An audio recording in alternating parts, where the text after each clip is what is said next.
Hello again, I am Blunty, and if you went ahead and slapped a click on this video, I'm going to go ahead and assume I don't have to tell you that what you're looking at is GTA 5, because this is totally GTA 5. On PC, in fact on the newest PC I've gone ahead and built, which if you're new around these here video pastures, I built with a plan to match the kind of lower end power you'll commonly find in the current crop of off-the-shelf Steam machines. So to catch you newbies up, it's got the lowest end of Intel's latest CPU chips, a Skylake i3-6100, a risky choice for a gaming rig these days because we're starting to see AAA titles come in that require a true quad-core processor like the i5s and i7s as a minimum, while the i3 only has 2 cores, but with the help of hyper-threading it can kind of strut around like it has 4. But again, the point of this rig was to see just how well the lowest end of still shiny new parts can cope as a gaming system right now, which I figured would be useful for those people out there building on a budget. Alongside the i3, I'm rocking a solid little Gigabyte OC Edition GTX 950, the lowest end of the current line of Nvidia's graphics card, but as I discovered in my original review, it's still very capable, at least when the CPU isn't the bottleneck in the system like it will be here. I've also got 16GB of 2655 DDR4 RAM, more than the 4GB I'd planned to build into this system, but that's just how things worked out. Those of you who've seen the build logs, you'll know what I'm talking about. Those who haven't, just accept it as fact, I suppose. But for all practical purposes here, the pure amount of RAM won't have any significant effect on the pure gaming performance. So then, as we discovered in the last video, SteamOS isn't something I'm prepared to call ready for prime time use just yet, so here we're back within the patrolled borders of Windows for all of these gaming performance tests. As in my SteamOS vs Windows shootout, I'll be running at 1080p in all games, unwilling to compromise down to 720 or even 900p. So anyway, we'll pop back into the actual gameplay in just a second, but just for a moment I'd like to take a quick peek at the benchmarky stuff. Firestrike pings in at over 3200, pretty much precisely where I'd expected it to fall. The basic Heaven benchmark runs slick, maxing out at 116, but with a very wide margin, plopping down to 9 FPS at times when the CPU bottlenecks. And the extreme variation of the same test struggles more, as expected, reaching a max of just 41 FPS. Valley, which I believe is a little more stressy on the CPU than Heaven, came in at 64 FPS in Basic and just 15 under Extreme. Cinebench's CPU churn was similarly unspectacular, as expected. These benchmarks are really a bit misleading in this setup, as you'll soon see. It's the CPU which is bottlenecking a lot of those performance numbers and making them sort of wildly variable. But even in games known to be a bit rough to play on lower end hardware like Ark Survival Evolved, which is still in development and still has a lot of optimization to be done, in fact runs quite well with a mix of high and medium settings options with a good level of detail turned up too, which made me very happy because, well, if you've seen this game with the detail turned down, all the dinosaurs look like they're made out of plastic. It's kind of hideous. Counter-Strike, which would run on a soggy hamster corpse, poses little challenge maxed up, of course. What did you expect? Portal is the same story, won't even dig into that. And if you haven't noticed by now, that little Nvidia tag in the corner down there on a lot of these recorded clips is an indication that I've recorded them with the built-in recording function of Nvidia's GeForce Experience software thingamadoodlers. And more than that, these are being recorded to the same WD 1TB 5200 RPM SSHD hard disk that Windows and the game are all running off themselves. That alone should tell you everything you need to know about just how wonderfully efficient Nvidia's built-in recording is. This is one of the reasons I love Nvidia's cards. And to be honest with you, I'm pretty surprised. I expected the recordings to look like garbage. I'm recording at the full 50 megabits per second rates and everything at 1080p and 60 frames per second, and it's not doing anything to the frame rates in these games. Wonderful Nvidia engineers, you very clever people, well done.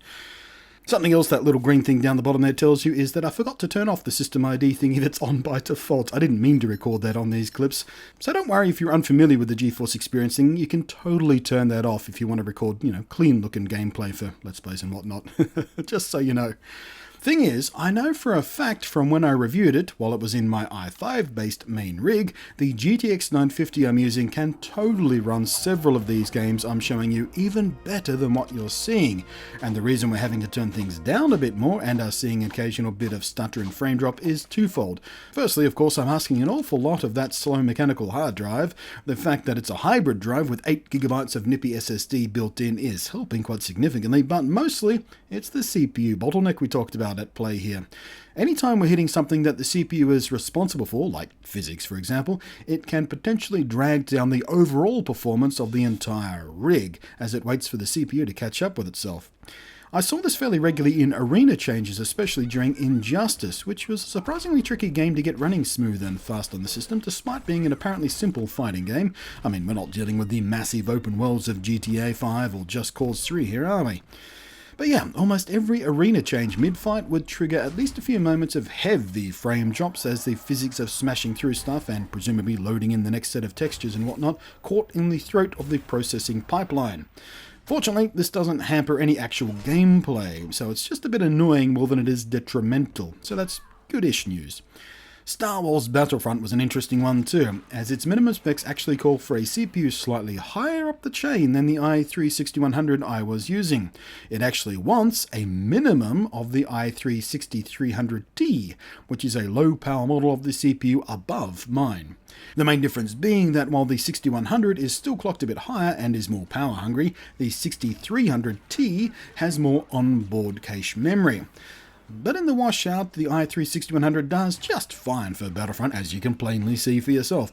In fact, the i3 and GTX 950 combo punch did better than I expected of them. Again, I already knew the GTX 950 punched above its weight class in this game, particularly from my earlier review, but I figured the i3 would bottleneck it much more than it actually did. In fact, I pushed settings all the way up to high and still kept things pretty playable, bouncing comfortably between 40 and 50 FPS. Now, for online competitive types, you may be more comfortable with the extra 10 FPS or so you get from the medium settings, but either way, pretty cool result, man. Sliding back in time a little, I threw Tomb Raider at it, expecting once again to have their little dual core drag things down, but this budget-friendly combo punch surprised me again. I managed to punch it all the way up to ultra settings, believe it or not, with a few settings pulled back a notch or two, and it still churned out a remarkably stable benchmark between 44 and 50 FPS, which for Tomb Raider is super playable. And in-game, it looks freaking amazeballs, man. Running and jumping and flaming arrows and crap on fire everywhere, explosions and gunfire, all sliding by nice and smooth. Who'da thunk? Turns out, the cheapest Skylake CPU and Nvidia card are totally legit in a capable gaming rig. But now, on to the real challenge, Just Cause 3, my favourite game in a very long time. I love this thing, so much fun. The trick here is that this is one of those new games that stack out its absolute minimum system requirements with a full-on quad-core CPU. It wants an i5-2500K as a bare minimum. And while the i3-6100 I was using had just 2 cores and 4 threads with the help of hyperthreading, the i5 it's asking for, though a Sandy Bridge chip from a few years back, has full-on 4-core, 4 threads setup, and twice the onboard cache, but it does have a slower system bus speed and smaller memory bandwidth. But as you can see, the i3 is, in fact, coping just fine. This is, however, the only game that I tried that needed me to slip back down to the lowest graphical settings to squeeze out a nice playable and consistent frame rate. So it's not nearly as pretty as I'm used to seeing it on my big rig, but you know what? It is still running a lot smoother than either the PS4 or Xbox One versions do, especially with big physicky light show stuff like the gas station explosions, which is just one of the areas the consoles tend to bog down very dramatically on. Oh, and it's also running at a higher resolution than the Xbox One version, which chokes off at a mere 900p. Now, I'm not trying to start a PC elitist console fanboy war here, and I'll be nuking any stupid comments along the lines of that crap, because, oh my god, it's so tedious and boring. We've all heard it before. I'm just saying, if your aim is to build a gaming PC at a budget that is within reach of console-type spends, and you want it to run AAA titles at least as well as a console, this isn't a bad way to go, man. I don't know what the equivalent graphics settings would be to kind of perfectly match how this game looks on a PS4, for example, but it is probably better than the low settings I needed here. But I dare you to tell me you think even on low settings that this game doesn't look lovely anyway, because it does.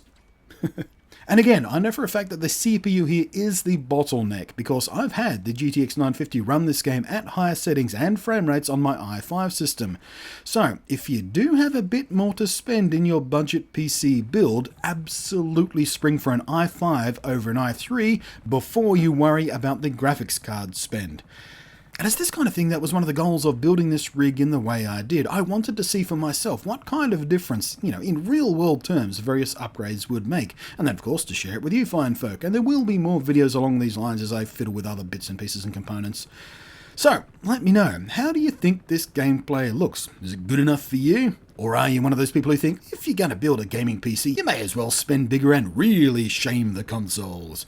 Or are you perfectly happy with some small compromises on settings levels in order to save cash while going after the wide world of PC gaming? So do the thing with the buttons and the typey bits in my down below area if you would so please. But yeah, I'm pretty pleased here, I've got to admit. Now my specific build has a very fancy case and 3 hard drives for multi-booting and a stack of memory bigger than I had planned on, but you can absolutely build the basic version of this rig without compromising on any of the parts that actually affect performance for less than $440 dues right now, according to Newegg prices.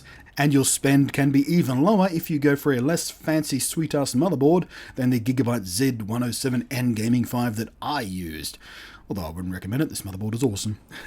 Damn fine value, as I reckon. And it's not like I need to ask, but yeah, tell me what you reckon too. So yeah, chime in on the down belows, as we said before. Meanwhile, thanks for watching. I am Blunty, and I will catch you next time.